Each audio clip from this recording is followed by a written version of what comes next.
Yeah. Still the same So, so, guy. so what are you up to at Levi's nowadays, man? Are you still doing the same thing, or are you like Same. everything's got to be changing heavily for you guys, right? What do you mean? Change heavily? Yeah, Heavily? I mean the way you're delivering your training and things like that, right? Yes and no. So, I mean, in perspective, we are revolutionizing, is the right word for it, to how training is being done. So there was a lot of investment. Luckily, there was a lot of investment happening at a global level in 2017 to move to an LMS, which we did.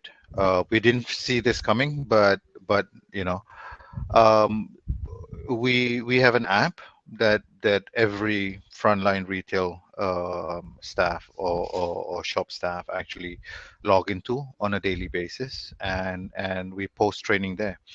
And the LMS has got an AI that sits behind it and sends you questions, and you have to answer those questions to measure your proficiency. So multiple choice questions, drag and drops, but you do it through your phone. And then and then we have got a zone where we upload our product knowledge, our service knowledge skills, where you can read, and then or you can watch a video, and then you get questions, and it gives me a nice dashboard overview of how those guys are doing on the selling floor, what their competency level actually is, how much they know, how much they don't know. And with every question they answer right or wrong, they get points. And then they can use those points to exchange for Levi's gifts that are not available at retail. So we made it sort of exclusive, right? So it makes them want to come in and take their questions every day. And then from there get those points. But even without those points, in credit to those guys, is they are logging in every single day. You put it's unbelievable. With about 10,000 on the floor, I mean, within Asia, Middle East, and Africa, the participation rate is 90%.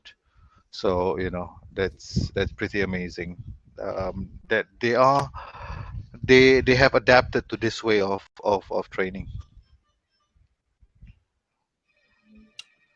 You know, it's I mean to be honest, I mean it's good that you guys did that 3-4 years ago now at this point, right? Yeah. 2017. So that's good that you made those shifts back then. Yeah. So what do you, from a customer engagement standpoint, though, from like how they interact with a customer, how do you are you doing like, so some of the things that we do as an example for like operators or like, it's all distance learning now and things like that. We built out video steps of like how to validate going through it. And then even like a place where they can upload, like somebody holds the camera, watches them do the steps and the processes. So then there's a way to validate. Are you guys doing things like that from like a role play standpoint and stuff like that? So from a so it goes where you just joined, right? And then you are signed up, so you get a password in your profile, in your name. So you go in and you start with 0 points, and then you go through what we call guided learning. So these are the 8 things that you need, or the 8 topics that you need to know first to get you moving, presuming you are coming in fresh. So you watch a video, and you see the Levi's way, how you engage a customer, handling objections, basic stuff about the product, about the jeans, how those are manufactured, how to talk to customers about jeans. So once you complete that 8, you the manager has got a different access. They have got a higher level access, one level higher, where they have the behavior form. So the manager will observe you and have a conversation with you. But as the manager is observing you, they check the form, which is still on the same app. So they check it, right? And then from there, the manager gets 2 reports. One is how you did with the theory part, the question and answer. That will tell the manager how much you understand theoretically. And then the other report is like did you bring this knowledge into changing your behaviors in terms of serving customers, your conversations, your scripts, so you can check that off. And then from there, what happens is they merge that information, and then they would put you under, say, needs coaching, or you're an expert, you're fine, you've done your, and then there's another one that says overconfident. Now, overconfident is something we're very, very wary about. You think you're doing it right. Yeah. You are answering it the way you are answering it. You think you're doing it right, but actually you're doing it totally wrong. Yeah. So they, it's presented in dashboards, and then the managers can take action on it, or even the trainers in market can take action on it. But there's the behavior forms that they actually use. So you're doing like 360 feedback and things like that as part of the process. Yeah, that's cool. That's cool. Yeah. What are you guys using? Exonify. Oh wow, that's a good one. Yeah. Did you guys use a modified version? So it's like, are you using because one of the things that Exonify has is the enterprise versions of it, so companies can make like their own branded stuff to it. So like, are they logged into a Levi's app that gives that stuff, or are they logging into the Exonify app? They still log into the Exonify app, but once they log in, it's not Exonify. Yeah. It switches to the corporate edition. So technically you're logging into the Levi's frame. So when you after you go past the Exonify app, you actually feel that you are in a Levi's frame.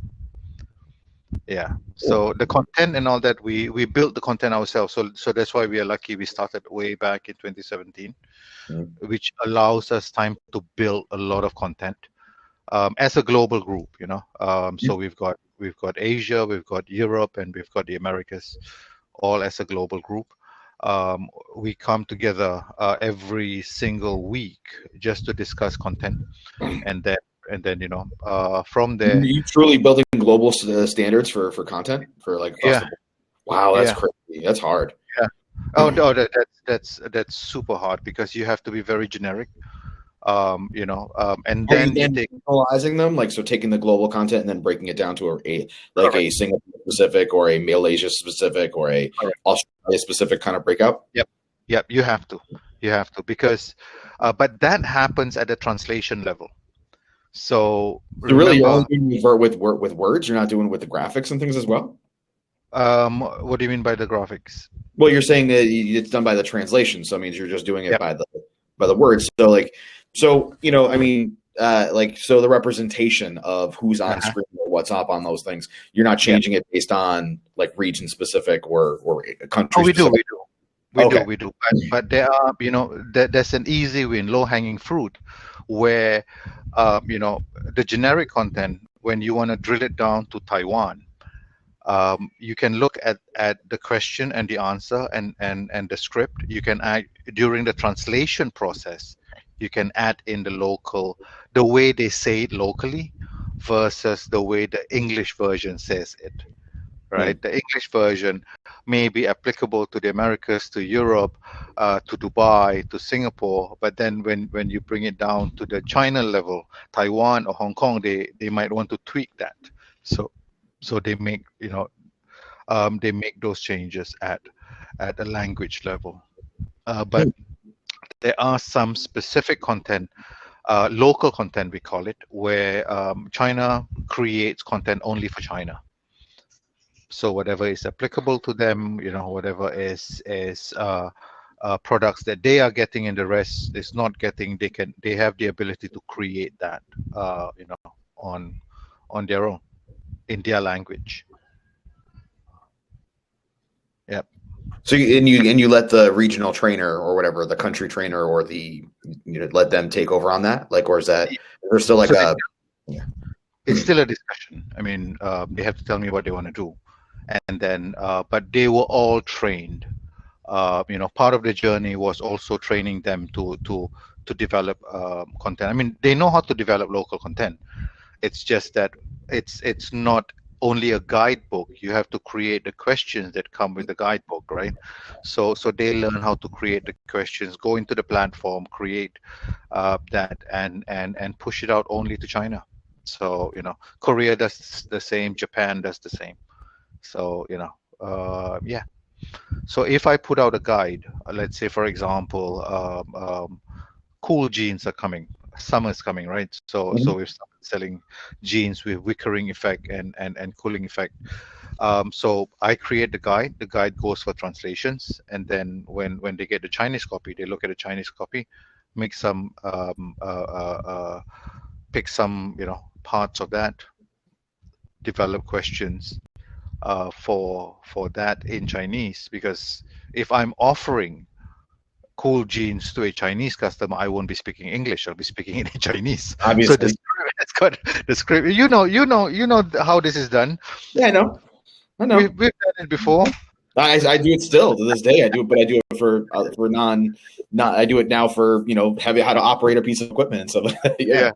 Yeah, yeah, so it has to have some relevancy, right? So yeah. they look at it from the Chinese point of view, what is applicable in China, the conversations that is applicable in China, and then they get the questions and answers, and then the this 4 or 5 thousand people working on the sales floor in China, Sure. whether it's an operator or franchise, they get the same kind of questions, and then you can measure how much they know, and then we take it a step further after that. So once the campaign is over, we'll see how the campaign performed in terms of did they hit the KPIs and all that based on the knowledge, and then we look at the knowledge, how much they're scoring, and then measure that against the impact to the KPI.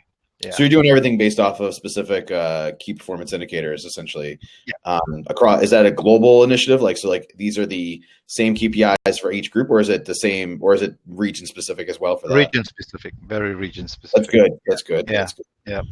You have to. You can. It's there's some stuff you can do at a global level, but a lot of stuff you have to be very, very region, if not market specific. Yeah. Yeah. Yeah, yeah. I mean, even here in America, like it's funny. I talk to some of these companies and groups and stuff like that. Like that, they're like, all right, well, we're going to build this training and then we'll push it out, for Europe, and we'll push it out for Australia and for Asia for these same training pieces. I was like, okay, you can't just translate it. I was like, you need to, there's other regulations even within those specific areas. So Correct.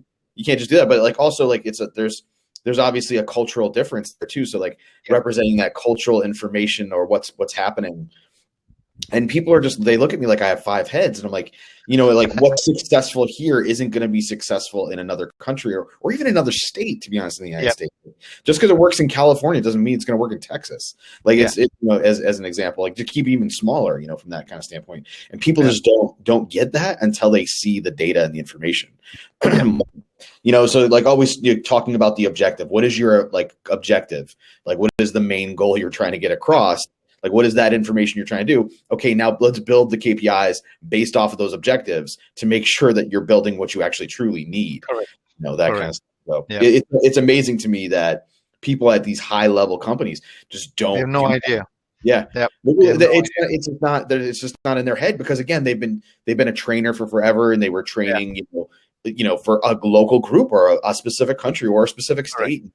Like not thinking about it holistically or all those different pieces. Like, oh, it's the same. Like it'll be easy. We'll just push it over there, and then they'll have the same. Like, no, that's not how this works. Yeah. So you can try it, but it won't work.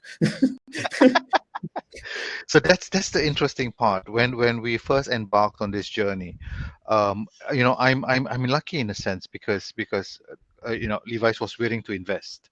Mm-hmm. So when we embarked on this journey, the meeting started in New York, and then we had one meeting in San Francisco, and then, believe it or not, the following year we had a meeting in Warsaw. So we all went to Europe. The global training team, we all went to Europe to see where the differences actually lie. And it gives us a good understanding of how we need to develop stuff with a global mindset, right? Mm-hmm. And then the year after that, I brought everybody to Tokyo. It's like come to Tokyo. You don't understand what it means to put a dollar bill on a tray and push it to the cashier until you see it yourself. That might be a bit odd with a US mindset, but that's culture in Japan. So we did that, and it's it's an educational journey for a lot of us to understand how different things are. You know, walking in a conversation, walking into any store of any brand, how that conversation happens in the US. You've been in Singapore before, you know, how that conversation happens in Singapore. It's totally different, right? I mean, you can Yep. write a script and like, hey, how are you doing? It's like, you know, that works in the US. Try that in Singapore, and it's like, are you trying to be funny? Right? So, Yeah. and the other part, which was very interesting, was in Japan. They said it is actually rude to offer your name without being asked. While being asked, yeah. Yeah. So, you know, in the US, it's like, oh, my name is Shahril. It's like, you know, that's a normal thing. But so it's those sort of, you know, differences that allowed us as a global team to develop content, but also being open to the differences that actually lie within the context of what we are creating. So yeah, but I'm still doing the same stuff, you know. Just at a So different, just now all digitally versus less yeah, fun. I mean, that's got to be hard for you. I mean, shoot. I mean, I I mean, mean, I travel. I used to travel about once or twice a month, and now I'm down to twice a year uh, because of everything that's going on, yeah, obviously. yeah, yeah, And it's yeah, only very specific because this has to get out, and we have to physically be present in order yeah, to do this. And you know, and there's tons of regulations and things we put in place to make sure that we're all safe about it as well. yeah. But yeah, no, I mean, that's got to be hard for you. Oh yeah, but you know, luckily for me, I have got trainers in every market. So, So you can just so put a phone. Yeah. yeah. So we go on calls and you know, um, direction wise, I think we're pretty clear on that. Execution wise, I've got them in market to actually do the execution. But yeah, I mean, still the same stuff. You know, I think like what we've done before, you know, creating those guides, putting it out. And now it's just digital, and and like how, remember when we used to train in that room, when we had we had the newcomers from China, um, the room on the fifth floor, was it, or was it on the sixth floor? When we were training in that room, we were going through that in English, and how they were struggling because their English Brutal. was not good, right? Yeah, but now it's easier for the exact group of people, because you know, I can be speaking in English, but there's subtitles there that they can watch and totally understand what you know, what the Yeah. context is, so what the content is. And then after that, you know, they get measured. It's like, okay, now it's time for you to answer 10 questions about what you just saw, or what you just learned. And Yeah. then the best part is, it doesn't end there. It's like 3 weeks later, you get the same set of questions being sent to you, just to refresh your Which, memory. yeah. Yeah, yeah. Yeah. Reinforcements, refresher questions. So yeah, I let the machine do the work for me now. Yeah, well, I mean, the automation of that. I mean, Jesus, if you had to do that manually by yourself, I mean, that's the amount of time and effort that would take to do Yeah, that, like, would be yeah, insane. So, yeah, no, I've always been blown away at why people aren't taking advantage of the technology these days. And they're like, I don't have the money to spend on that to do that. And I'm like, well, you're actually going to reduce your costs. Like, yeah, yeah, you're going to spend a little bit more right now, but your costs are going to go down. Like, I don't yeah. think you get like how much less you're going to have to spend, and the results you're going to get is much higher, and you're going to have data Correct. behind it and information. Like, just Correct. it's amazing to me that this day and age that's still a fight. And I say fight because literally, you know, one of the things that people do with me still is they hire me to come out and like, okay, hey, we're given these trainings, we've been doing it this way for a very long time, can you come out and evaluate it? So we do a full evaluation. We do this thing called a roadmap session where we Right. break down the entire process. Okay, this is the start process, this is the result, this is the objectives, this is the goal, like, and then we map out all the different things they currently do. Like, Yeah. this is how we're doing it now. And then we look and show, like, one of the things I show is like, so I'm not going to bring up any names of any customers, but literally every single person I've ever done this for, it's always the same. It's 70% of the time is spent in a lecture hall style of format where people are sitting in front of a PowerPoint, Yep. they're going through slides and information. Yep. Which is one-way directions, me speaking to the people. That's 70% of the time. So you just spent, you know, thousands of dollars to fly all these people out to this location and to watch this person speak to Yep. these people. And Yep. then the next 5% is rarely spent like writing down, taking quizzes and things like that. Yep. And then 25% of the time is actually spent physically doing the things they actually need to learn how to do, right? So Yep. 25% of that time. So in that 25% of the time, like they'll be maybe working on a car, or they may be working on a boat or some kind of thing, like from a technician standpoint in this Mm. case. So they're physically doing the items and stuff like that. Now, the problem here is they don't have enough a space to be able to do more than 15 people at a time tops. Like that's a lot of people to have in a classroom environment. And they normally only have one place and one instructor doing it. So that means 15 people are watching, 14 people of the 15 are watching one guy with a Yep. trainer go over that one piece. And then maybe if they're lucky, they get a little bit of hands-on in it. So now the actual time they're actually spending physically doing the things they need is about 3%, to 8% of time Right. where they're getting their hands on things for retention. And, explaining to people like, okay, well, how do you know that they got the results they needed? Yep. And when they tell me, they're like, oh, well, we give them the books. That way they can reference the book Yep. and open it up and go to the notes. I'm like, okay. So I'm like, I now go out to the field and I go to the dealerships. I go to the locations and I'm like, okay, guys, how do you get the answers? Like, if you forgot how to do this, like, when's the last time you had to change a timing belt on this thing? They're like, I don't know.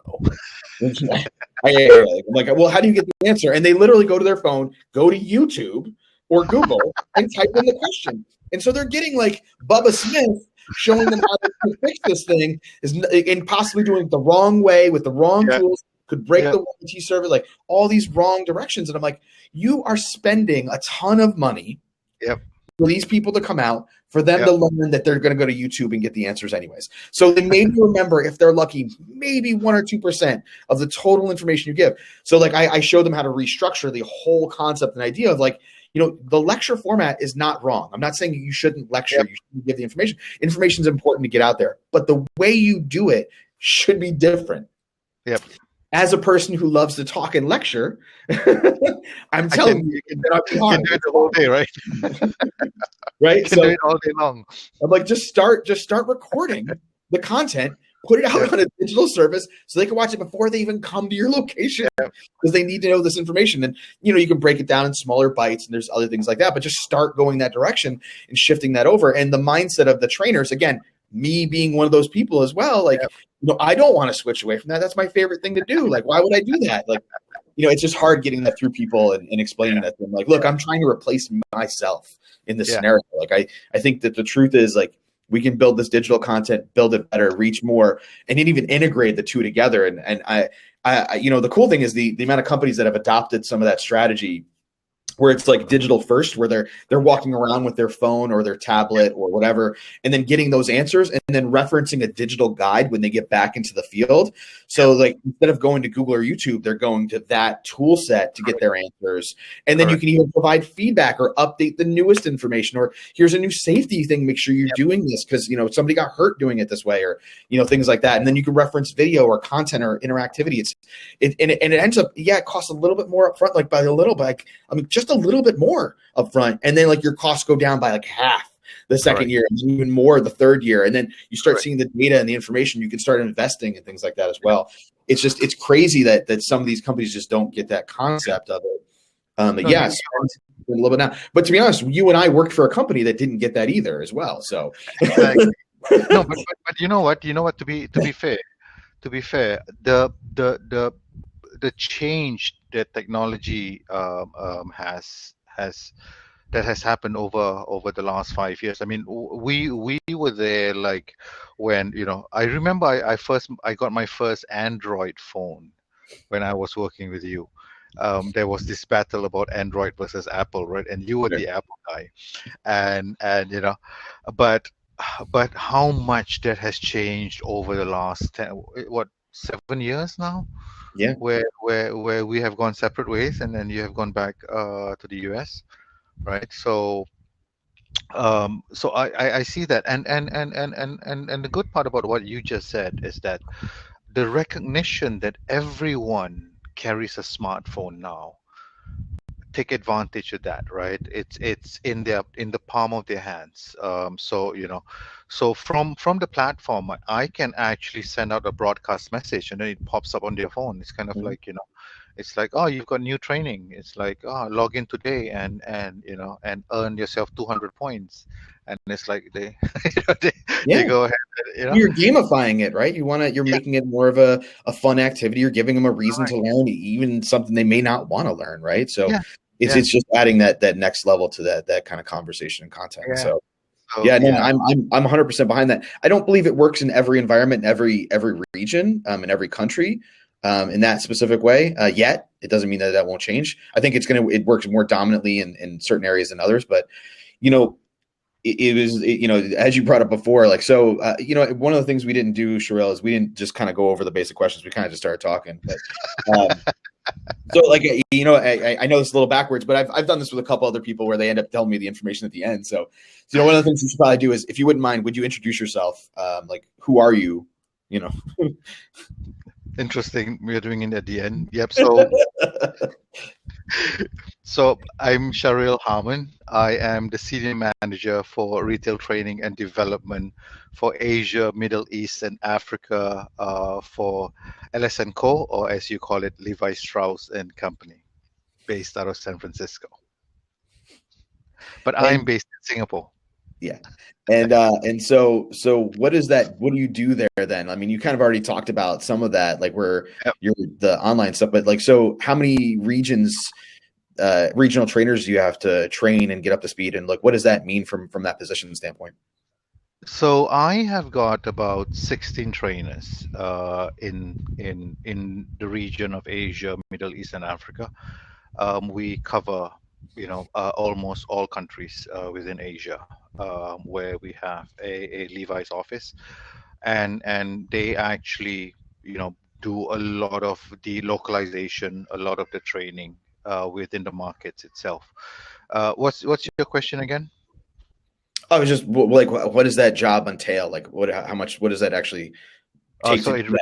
requires And yeah, So it requires me to travel to them, be their mentor, set a direction for them, do training for them, especially when there's new products coming on stream, go to where they are, if they are doing any sort of training, meet the people, and let the people meet me, um, you know, launch new products, launch new trainings. So like digital training, for example, launch it in market. So a lot of my work actually involves a lot of development, and just number one, making sure that those engaging customers are proficient in the work that they do and what they need to know to be successful in the work that they do. very cool. Yeah. So how do we know each other? Good question. I made a joke about this. How did we how did we end up knowing each other? We were once upon a time, we met at a US company based out of Colorado called Crocs, and you were in Singapore with your beloved wife Joby, and that's how I met you. And I was holding kind of like the same position as I am holding right now in Levi Strauss, and you were kind of like my right hand man, and we worked together to set up that training journey for Crocs that I believe was never established as well previously until we stepped in. Yeah, I mean, to be honest, I mean, when I got to Singapore, one of the things I had trouble with was accepting the level of customer service that I was getting, Yep. different places. So, since I'd gotten there and I didn't know what I should do for a living there, because originally I thought Apple was going to transfer me over there, and then they were supposed to open up a location, a store at that time, in country, and they were going to have me as one of the trainers to help get it up and running. Yep. Was one of the things they talked to me about. But then it didn't happen for like another 10 years or something like Yep. that. It has So happened now. it never came to fruition as fast as they said that was going to happen. So I'm like, I Yep. need a job while I'm here. So I need to do something. And I was hating the customer service of some of the places I was going to and the shopping experience. So I started a little consulting firm, basically helping people. And a couple of small companies hired me on, a couple of hotels, a couple of chains like hired me on to do like small little training pieces and helping out with customer service. And then I had dinner with my wife and Joe, your old boss and my old boss and Joby's old boss, and kind of told him about my concepts and my ideas of what I'm doing for these different companies. And he's like, you should come on board and help us. Like, he's like, we could use some help. And I'm like, I don't think that's a good idea. I was like, I was very open. I was like, just my wife works there. I was like, that wouldn't work out well. Like, it's just not a good idea. And then he's like, look, he's like, take a concept and he's like, write it out. He's like, and then come on board. And he's like, and we'll see if this works out. And they brought me in for like a 6-month contract, and they like, all right, you're gonna be working for this guy. And they plopped me in front of you. And I'm like, hey man, I'm sorry, you're forced to work with me. I'm like, I don't know how this is gonna work, but here's what we could do. And to be honest, like I was so concerned because I'm like, I know I came in a little cocky also as well, like, because I know how to run training. I've done it for a while for a pretty large corporation and organization. And I was like, I know how to do this stuff. And then I was wrong. I was wrong. Like I didn't realize the regional specifics and how vastly different they were. And because of you, you helped me kind of guide me and see these different things and taking me to locations, seeing how the interaction needs to be. And like, okay, it's different here. This is not America. Like, this is not, this is not New York City. Not, yeah. That was the line that we always use. Remember? Yeah. Like, there's a David Bowie song, right? Yeah. Yeah, exactly. Yeah. And then, one of the things that you got me to do, you're like, all right, I'm going to send you to even other places and mess this even more up for you. Because it's not just like this specific. He's like, I'm going to send you to Dubai now. And I went to Dubai and then watched the experience there. And I'm like, holy shit, this is completely different. Like, like I would have never thought about like you walk in the door of a retail facility and a person's with you as your personal shopper the entire time at a Croc store, like, that sells the ugly shoes, which I'm wearing right now, actually. Like, no joke. Like, still the yellow color one, huh? So I still love my bright yellow, my bright colors and stuff. Absolutely. It just seeing the drastic difference per location and the expectations that were needed in different areas. Like, the customer is different there. The customer wants this, that kind of idea. It doesn't mean that you can't have a culture behind that and then change that idea of what maybe is represented in that specific area. But it was interesting to learn that process. And I gotta be honest, like, because of what I learned from what you taught me throughout that process, I became a substantially better trainer and a better, like, and more of an observer of what's happening versus trying to force my ideas. Like, let me take a step back and see what's actually happening here, what's going on. And at a larger level too, like, okay, there's the globalization, here's the data. And then, okay, this works really well for this group over here. Yep. This works really well for this group over here. Yep. Doesn't mean you don't try to bring that stuff into each group, but maybe it's a little less focused, or it needs to be a broader focus to change that culture of it. It's very interesting. And I would have never gotten that without you showing me, not that I was not saying that was wrong, because you never once said that, but I mean, I obviously was, but like, you showing me and mentoring me, like, going through that process. So I'm sure I've said this in the past, but man, I can't thank you enough from a guidance standpoint. I hardly did anything, to be fair. You had that background already. Yeah. And you were in a different country, in a different, different environment, different culture. It just took you time to see, the differences, right? I mean, coming from a totally different culture, it just took time. I didn't really have to, teach you anything, if that's the right word to say, but I definitely disagree. Like, again, like you brought up before, like we brought in the people from brand new that were coming in from, like, I don't know, from maybe it was China, maybe it was Japan or something, wherever it was. Philippines. Yeah, it was exactly what it was. It was Philippines. And I'm like, and we're like going over like, this is what, and they're like, they're lost. I mean, like, we're just basically like, like this is the information, like jamming it down their throats. And I'm like, oh, I'm making a huge mistake here. And like, this is not benefiting the people that I'm putting this in front of them. Once we actually put them in a store and like got them with them and then started working with them and understanding, I'm like, oh, okay, this is really where it needs to be. This is the information. This is the on the job training is really where this needs to function for this specific group of people, information and data. So it doesn't mean that you can't then reinforce it by bringing in other things, but the technology really just wasn't there yet. From an investment strategy. Although we were doing e-learning, we had packages of it and content out, stuff like that.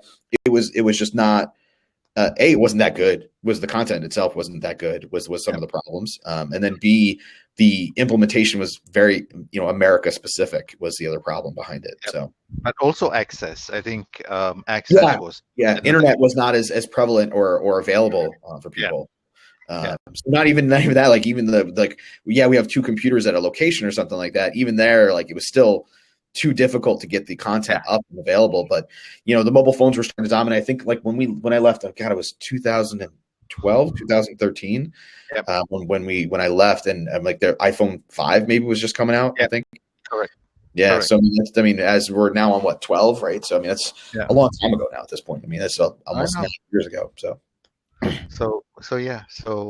But you know what? It was really, really an enjoyable time working with you.